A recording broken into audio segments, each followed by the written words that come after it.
Aisee, baada ya kimya cha muda mrefu wakati sakata hili la Tanzania likiendelea, Kenya kwa mara ya kwanza imetoa tamko ikiwa pamoja na ubalozi wa Tanzania na Kenya.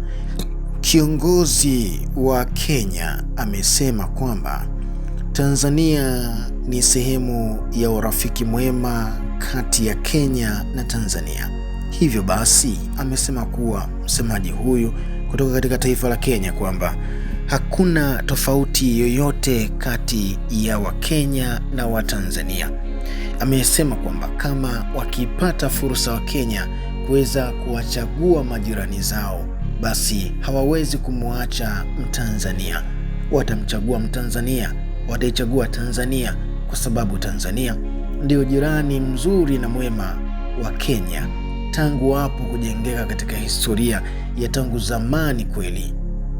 Kupitia maelezo ya msemaji huyu kutoka katika serikali ya Kenya, amesema kwamba watahakikisha kila mbinu, kila namna kuwazuia wahalifu ambao watakaokuwa wamejiandaa kutoka katika taifa lao la Kenya kutinga Tanzania Disemba 9.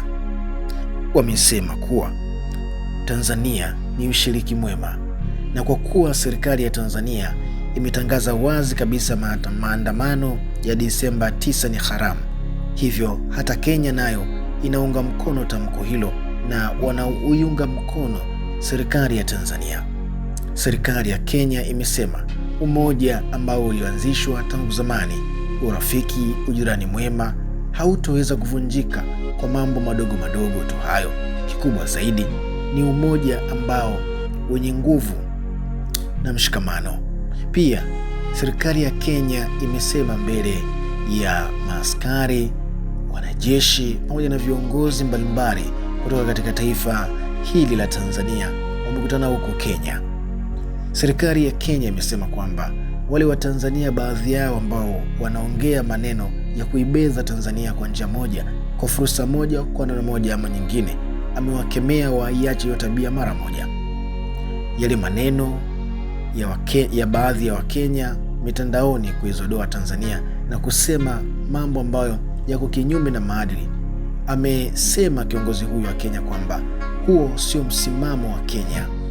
Wale ni watu wachache tu ambao hawajulikani kama wamepata kibali wapi, ila isipokuwa serikali ya Kenya iko tayari kushirikiana bega kwa bega na serikali ya Tanzania.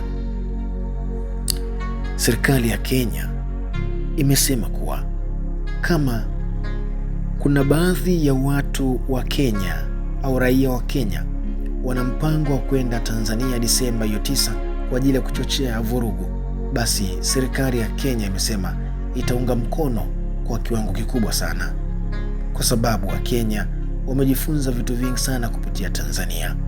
Hivyo udugu na umoja wetu hauwezi kuvunjika kwa njia yoyote.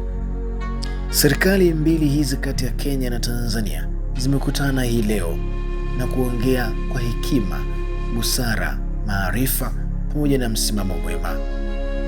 Je, walioyasema serikali ya Kenya ni yatakwenda katika utekelezaji, yani kwa vitendo? Na kama ikiwa hivyo wakaenda kwa vitendo, basi Kenya itakuwa imeonyesha umoja wa kipekee na mshikamano wenye umoja na nguvu kwelikweli. Kama bado hauja subscribe channel hii, basi nikwambie kwamba subscribe ndugu yangu. Chini ya video hii kuna neno limeandikwa subscribe, lakini unaweza ukatoa maoni kwa hiki ambacho umekisikia. Bye bye.